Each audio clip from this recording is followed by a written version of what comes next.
Vamos ahora a nuestro comentario, a nuestra columna semanal, que hoy le hemos puesto como título Buenas noticias para el presidente. ¿Qué queremos decir con esto? Bueno, por supuesto, el domingo pasado el presidente tuvo una buena noticia en las elecciones de la Ciudad Autónoma de Buenos Aires, pero dejemos eso para quienes hacen análisis político, aunque también tiene obviamente su impacto sobre la cuestión económica, porque una derrota en las elecciones de la Ciudad de Buenos Aires le hubiera traído seguramente alguna consecuencia en las expectativas sobre la evolución futura de algunas variables de la macroeconomía.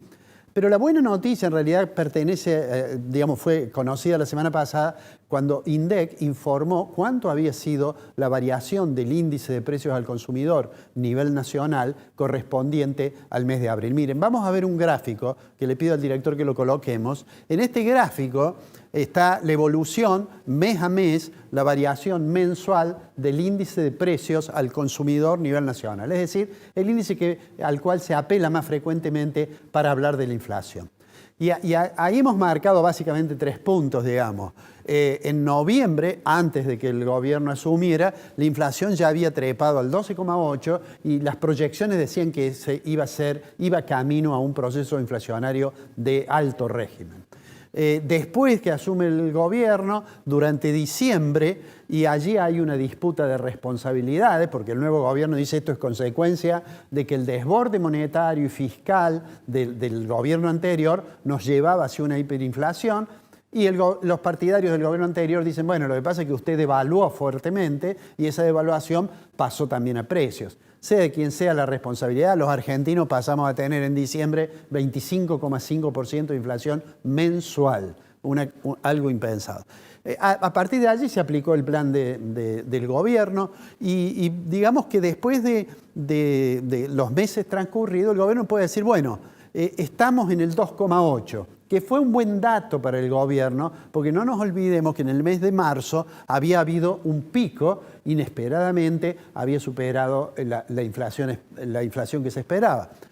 ¿Qué es lo que va a pasar ahora? Digamos, el gobierno sigue sosteniendo de que vamos rápidamente a la estabilización de la economía.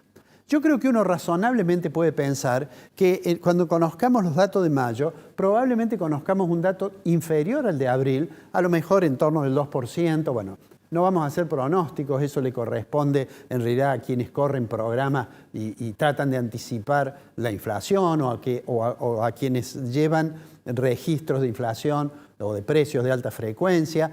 Pero lo concreto es que un 2,8, y aun cuando supongamos que baje al 2, sigue siendo una tasa de inflación elevadísima. El gobierno sigue empeñado en intentar que esa tasa de inflación baje significativamente y además tiene mucha esperanza en que, además de esta variable que da cierta tranquilidad para la programación de las actividades, tiene mucha esperanza en que no va a tener sobresaltos, por ejemplo, en materia cambiaria. En materia cambiaria, cambió la política cambiaria cuando firmó el acuerdo con el fondo y digamos que todo hace suponer que al menos en los próximos meses no debería haber una preocupación grande sobre lo que va a ocurrir con el tipo de cambio. Pero sigue habiendo otras preocupaciones que tienen que ver con el nivel de actividad y yo voy a agregar una de la cual hemos hablado antes y es que el gobierno no logra, el Banco Central, una acumulación de reservas internacionales de manera significativa. Y seguramente, en la medida en que insista con la pretensión de que no va a intervenir en el mercado comprando dólares, y no lo va a hacer a menos que perfore los 1.000, en realidad, mientras eso ocurra, es altamente probable que nos enfrentemos a este problema de las reservas internacionales y que cuando venga la misión del fondo a controlar qué sucedió con los compromisos que habíamos asumido, tenga que pedir una especie de perdón, un waiver, como se llama en la jerga.